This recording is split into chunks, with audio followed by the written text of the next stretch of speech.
Alors c'est parti pour le résumé du clash entre Chris Yapi et le général Makosso.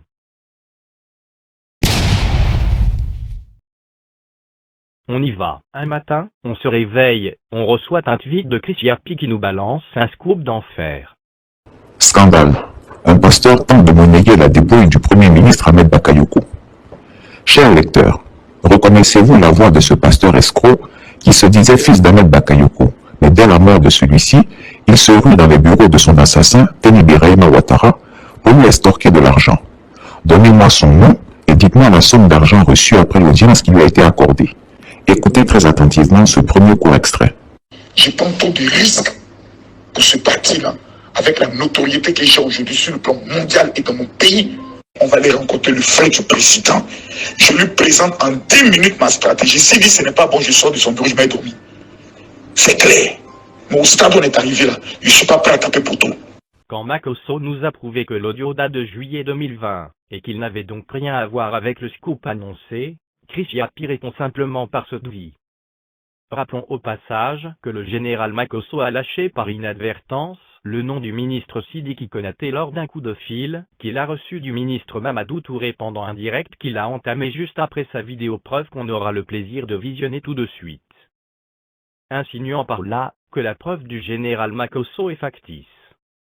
Voyons donc celle-ci et jugeons par nous-mêmes. On va écouter l'audio. J'ai dit je protège pour l'instant le ministre parce que je me dis on peut pirater son WhatsApp ou on peut faire quelque chose de mauvais. Écoutons. Monsieur le ministre, je reviens vers vous. Voici l'audio. On va écouter. Si vous n'entendez pas bien, vous dites mon gérant, on n'entend pas. Parce que vous êtes mon point de contact.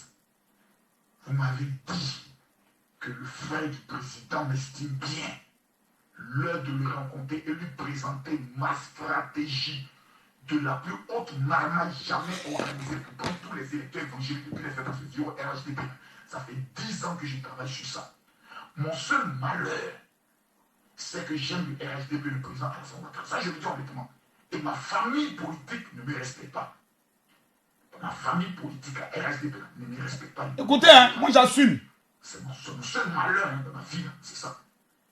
Parce que pour certains qui sont en haut là-bas, si c'est un imam, ça je le dis honnêtement, grand frère, je te dis honnêtement, si c'est un imam, on le reçoit automatiquement. On les donne des 4-4. Moi, ça fait 10 ans que je travaille dans ce milieu, j'ai identifié parce que je ne suis pas à un niveau avec toutes mes entreprises immobilières que Dieu m'a donné. Je ne suis pas à un niveau de l'étendre la main. Mais on est face maintenant à une campagne.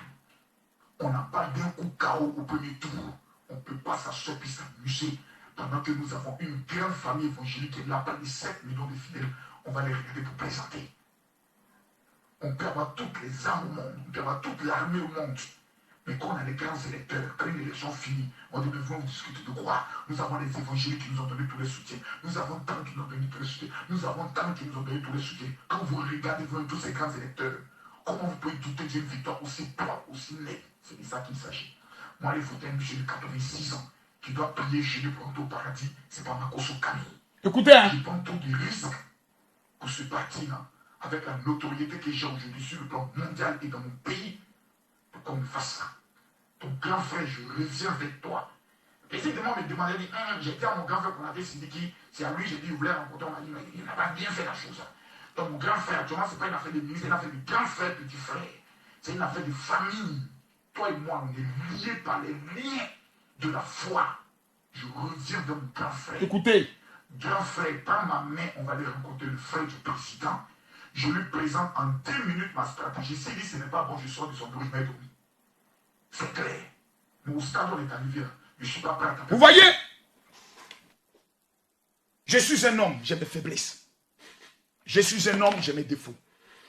Je suis un homme, je peux commettre des erreurs. J'ai mes erreurs. Je suis un homme. Je suis impulsif. C'est ça, non, Canès? Moi, je réagis à chaud. Quand c'est gâté, c'est gâté. Je n'ai pas cette maîtrise de m'asseoir, de respirer, de prendre un verre d'eau, de me calmer, de prendre le temps de beaucoup réfléchir avant d'agir. Au pays des gâtés, quand c'est gâté, c'est gâté. Voici le langage que nous appris depuis à Boboga. Quand c'est gâté, on ne sait pas arranger, on gâte. Quand Quand je me lève un matin, Il a aussi présenté ses excuses au ministre Konaté Sidiki. quand je me lève un matin, vous voyez, j'ai un autre défaut. Je ne sais pas parler doucement. Je parle fort. Ce n'est pas de ma faute. Acceptez-moi tel que je suis. Vous pouvez diminuer le son de votre téléphone. Si c'est un Shintok, paix à votre âme. Si c'est un iPhone, vous irez au paradis. Quand je découvre que l'audio a été amené au ministre, la première des choses, je panique. Mettez-vous à ma place. Un audio privé se retrouve sur la place publique. Je me sens trahi. Je me sens blessé. Je me sens vendu. La première des choses que je fais, je me dis, il faut que je me défende. Monsieur le ministre, j'aurais dû, dans un premier temps, vous appeler. Première erreur que j'ai commise. Vous vous demandez, grand frère, qu'en est-il? Première erreur que j'ai commise. Pour cela, devant la nation, je vous demande pardon. Un homme peut commettre des erreurs. Je parle droit dans les yeux. Parce que je ne crains personne que Dieu. Mon destin est entre les mains de Dieu. Mais dans la vie, seul l'imbécile refuse de reconnaître ses erreurs. Quand quelqu'un est ton grand frère, quand quelqu'un est pour toi un aîné, un ami, quand tu découvres quelque chose, même la Bible dit, va vers lui. Je ne l'ai pas appelé. Je me suis mis automatiquement à crier au complot, au scandale. Je me suis senti blessé. Après la vidéo, je me suis dit non. Il peut y avoir beaucoup de choses, beaucoup de contextes. Je contacte alors certains amis. Ils me disent dans des procédures, quand tu envoies une note vocale, on l'envoie au concerné. Et on envoie souvent à son cabinet pour qu'eux, ils analysent. Est-ce qu'à cette année, tu n'as pas aussi amené la note vocale à d'autres personnes? J'ai dit, je parle beaucoup avec ses secrétaires, mais je n'aimerais pas rentrer dans des détails. Grand frère, hier, quand je parlais pour faire mon bilan sur les réseaux sociaux, pendant le jour de l'hommage au stade avec le ministre Touré, je t'ai blessé. Et je sens que tu es blessé. Parce que tu es mon aîné, je te connais. Tu es un homme pieux. Je te demande pardon. Pardon parce que j'ai pensé et ma manière d'agir a laissé croire que vous étiez l'agent de Chris Yapi dans le gouvernement. Loin de moi cette pensée. Grand frère, devant Dieu et devant les hommes, je viens te demander pardon. Vous êtes une autorité en tant que ministre. Je viens ici, devant le monde entier, vous demander pardon. À vous, à vos enfants, à votre épouse, à vos collaborateurs, à vos amis, à toute la région de Mans. Je ne suis pas votre ennemi, je suis votre frère. Monsieur le ministre, que Dieu vous bénisse et que Dieu vous protège. D'accord, le général, on a compris.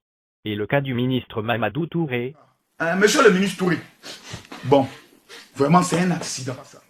Vous, mais monsieur le ministre Touré, vraiment c'est vrai que votre numéro de téléphone est sorti. Vraiment, je suis vraiment désolé. Mais il y a longtemps, nous-mêmes les jeunes, on cherchait votre numéro. Vous-même, quand j'ai parlé à vous au téléphone, vous m'avez dit non, ça c'est des choses de l'État, tout et tout. Non, pas dans ça. Concentre-toi sur la mobilisation parce qu'on ne s'entendait plus. Les gens n'entendaient pas ça.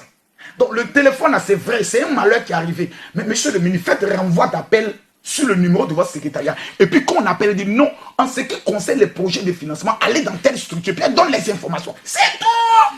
La Côte d'Ivoire, le numéro. Donc désormais, pour avoir l'argent de financement des projets de jeux, on sait pour appeler, faites renvoi d'appel, puis on allait prendre le petit jet là. On va aller prendre ça un peu pour manger. Parce que le vin manger doit être conduit au président de l'indicatif. Il y a l'argent pour les jeunes, on va aller prendre ça un peu. Donc vraiment, monsieur le ministre, je suis vraiment désolé. Mais le numéro là, il y a longtemps, on cherche ça.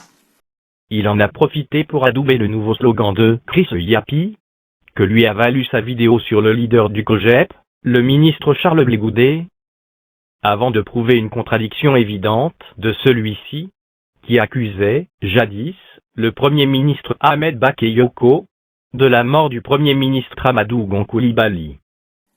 J'espère que après les législatives, qui vont finir bientôt, qui vont avoir lieu le 6 mars, et qui vont finir, vous viendrez devant les Ivoiriens, pour au moins reconnaître que vous êtes un menteur. Chris Yapi ne ment pas. va devenir Chris Yapi ment toujours. Après le décès d'Amadou Gon Coulibaly, un coup d'État se prépare en Côte d'Ivoire. Les nuages s'amoncellent sur le ciel de la Côte d'Ivoire.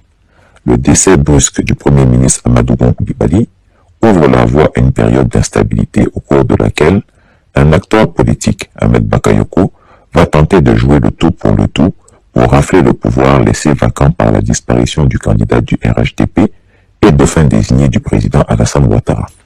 Le retour triomphal du Premier ministre en Côte d'Ivoire le 2 juillet dernier avait sonné son numéro 2, le ministre de la Défense, qui avait pourtant reçu les assurances de sa cohorte de devins et de sorciers qu'Amadou Gon Coulibaly ne devait pas revenir vivant de son séjour médical de Paris et ne serait jamais candidat à la présidentielle. Il a donc organisé de nouvelles consultations divinatoires qui elles aussi ont été formelles. Le Premier ministre Amadou Gon ne participerait point en qualité de candidat du RHDP aux élections présidentielles d'octobre 2020.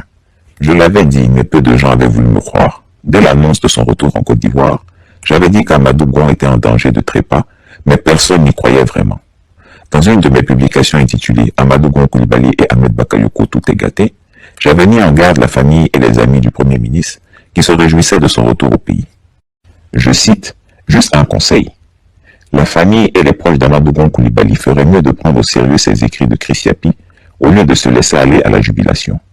Veillez sur le Premier ministre et soignez-le bien, car la bataille rentre dans une nouvelle dimension. Les révélations se basaient sur des confidences précises recueillies auprès des très proches du ministre de la Défense et de certaines personnes introduites dans les cercles ésotériques fréquentés par le pouvoir. Dans une autre publication intitulée « Guerre de succession au RHDP », révélation sur la maladie mystique d'Amadou Gon Coulibaly, j'avais également prévenu, et je cite, « Ainsi, sur recommandation de son ami le maître franc-maçon Meksan Akombessi, ancien directeur de cabinet du président Ali Bongo Ondimba, Ahmed Bakayoko a envoyé des émissaires depuis le lundi 1er juin 2020 dans le village de Kétou, non loin de Porto Novo au Bénin. À Kétou, tous les connaisseurs le savent, il y a le rituel magique du Guélédé, mais aussi une porte magique aux effets occultes redoutables. Tout le monde n'y a pas accès, mais Ahmed Bakayoko a une bonne recommandation, celle d'Akombessi, qui est également grand maître vaudou au Bénin. Ces émissaires, dont des frères dans certains Saounions, ont emmené avec eux une liste de personnes que les sorciers pratiquant le rituel du Guélédé doivent traiter. Sur cette liste se trouvent les noms de Alassane Ouattara, Amadou Gon Coulibaly, Tene Birahima Ouattara, Amadou Soumaoro, Kandia Kamara, Adama Bictogo, Patrick Hachi. Dans son cas, c'est curieux. Ahmed Bakayoko entend décimer s'il le faut l'entourage du Premier ministre, mais le destin présidentiel que lui a prédit feu la prêtresse Mamissi du Ourodougou doit s'accomplir et maintenant. On dit à Korogo que Séguéla a tué votre frère. Le même Chris Yapi, un mois plus tard, fait sortir cette vidéo dans laquelle il précise que maintenant, c'est plus Ahmed Bakayoko. C'est Alassane Ouattara lui-même, le corps, qui a tué son Premier ministre. Suivez cet élément. Et dites-moi, Chris Yapi est-il un menteur ou n'est pas un menteur? Suivez l'élément.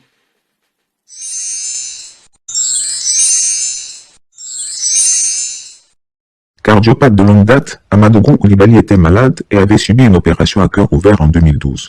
Alassane Ouattara le savait. Une transplantation du cœur, selon les experts, a une durée de vie moyenne de 10 ans et nécessite une hygiène de vie particulièrement exigeante. En le soumettant à des pressions fortes sans discontinuer, Alassane Ouattara ne pouvait espérer autre chose que la mort. Et l'inévitable se produisit. Le cœur du malheureux lâcha en plein conseil des ministres. C'est au sol, dans les bras d'Alassane Ouattara qu'il rendit l'âme, lui rendant le tablier ainsi de manière on ne peut plus maléfique. Puis, il a réglé le cas de la guêpe, qui l'accusait de tabasser sa défunte femme. On va montrer ici le déni de la guêpe. Mamana, mensonge. Faut me montrer ça, Canès. La guêpe, quand tu as menti une fois, c'est-à-dire on t'a attrapé, tu as menti. Là. Tout ce que tu dis n'a plus de valeur. Tu es une menteuse. Regardez cette vidéo, la vidéo historique de Mamana Mensonge. Vous avez vu la dernière fois, il a commencé à pleurer que oui, ma femme me manque, oui, j'ai envie de voir ma femme, c'est rentré. Mais toi, ta femme te manque et puis tu tabassais. Ta femme te manque et tu tabassais ta femme à 100. Vous savez quoi? Faites monter le mercure, nous sommes à 7000 personnes connectées. On va se dailler un peu. Voilà. Makosso va nous dire que lui, sa femme, qui est décédée dans des circonstances, nous n'avons aucune idée, il va nous dire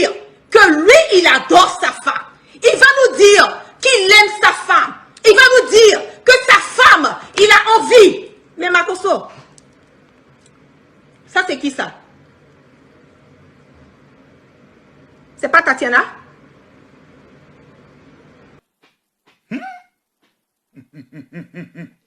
Mes chers parents, voici l'image qu'elle présente en disant que c'est ma femme.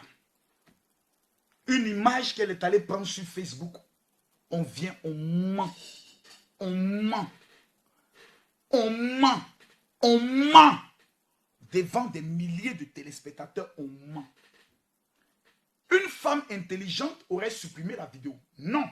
Elle persiste dans le mensonge. De vous à moi, à partir de quel moment on m'a pris en flagrant délit de mensonge? Non. Tu as dit que j'ai un fils qui est mort, dont on n'a jamais retrouvé le corps. La guêpe, tu as fait sortir photo du fils. Moi, j'ai un fils qui est mort, on n'a jamais retrouvé son corps. Avant de connaître ma femme, j'ai un fils. Je l'ai vu une seule fois. Parce que sa mère dit, ton enfant ne va jamais te connaître. Quand ça a chauffé sur eux, il y a de cela 2 ans, c'est là m'appelle pour dire, ah, tu as un enfant. Il dit, ah bon, il y a un enfant. Ok. Elle est venue compter 1,5 million dans sa main. Elle dit, bébé, prends ça, va faire comment tu vas t'occuper de ton fils. Parce qu'un enfant que tu as pris à sa naissance, tu as disparu, tu allais lui donner un autre nom. Tu m'as chassé, moi-même le nom, tu as enlevé mon nom sur l'enfant. Tu allais donner autre nom, c'est pas mon enfant. Non, mais il faut qu'on soit clair. Tu m'as enlevé moi-même mon nom. Je t'ai amené chez mon père, tu as fui de là-bas à Oumé, parce qu'il était dans la galère. Tu as trouvé un nouveau gars, tu allais donner le nom. Quand c'est gâté maintenant, femme guérie là maintenant, coup, tu as un enfant avec moi. Il dit, ah bon, maintenant tu as mon numéro, il dit, ok. Tu sais combien il y avait 1 million, tiens 1 million, va t'occuper de l'enfant. Mes amis, j'ai un fils, il est bel et bien vivant. Mais lui au moins, c'est pas papa qui est enfant. Enfant que tu n'as pas vu grandir, qui a 18 ans un matin, tu ne le connais pas. Je lui ai dit toujours, ton véritable père, c'est celui qui t'a élevé. Ton vrai père, c'est celui qui t'a donné son nom. Moi là, considère-moi comme un vieux mogo. Parce que tu n'es pas né dans ma main, tu n'as pas grandi dans ma main. Tu es mon sang, je ne peux pas régner ça. Mais en tant que mon père te dit, petit, tu ne portes pas mon nom, il ne te connaît pas. Mais moi, je ne réunis pas mon sang. Chaque année, je donne un bâton à sa mère. J'ai donné 1 million à sa mère. J'ai perdu ma femme. Le petit, la dernière fois, il m'a venu, il m'a dit, non, mon vieux, mon petit, tu t'occupes pas. Il dit, petit, va parler ça à ta maman. C'est elle qui a fui toi, c'est pas moi. Il doit personne. Tout le monde voit comment ma cause élève ses enfants. Quand elle est venue parler de moi, mes enfants. J'ai eu une seule fille, elle est décédée. Son corps a été retrouvé enterré. Elle est morte. Tu sais où? Il a été dit ça. Il pleuvait. Sa mère est sortie avec elle sous la pluie. Sa mère a glissé, elle est tombée dans un caniveau. L'ont emporté l'enfant en 2015. J'ai pleuré toutes les larmes de mon corps. Cet enfant, je l'ai eu quand je trompais ma femme avec une jolie fille guinéenne. Quand tu vois ses fesses, je ne pouvais pas laisser la guerre. Femme comme ça, là, il fallait que je pêche. J'ai bien pêché. Mais hélas, Dieu a décidé que l'enfant ne reste pas en vie. L'enfant est enterré. Ne mentez pas. L'erreur que j'ai commise, la seule erreur en 5 ans de vidéo, c'était d'avoir parlé avec un ministre et d'avoir oublié d'éteindre le téléphone. Ça peut arriver à toute personne. L'erreur est humaine. J'ai commis une erreur. Je demande pardon au ministre Konaté Sidiki. Pardon au ministre Mamadou Touré. Il ne faudrait pas que ce soit moi qui mette une division dans l'équipe de gouvernement du président Alassane. Je vous demande pardon. Loin de moi la pensée d'indexer quelqu'un. Ma cible, vous les voici, les menteurs. Car quelqu'un qui ment est l'ami de Satan. Car la Bible dit, le diable est un menteur. Après tout ça, il faut bien reconnaître que vous tous, vous puissiez écrire Makosso, tu es le meilleur. Je vous le demande de le faire.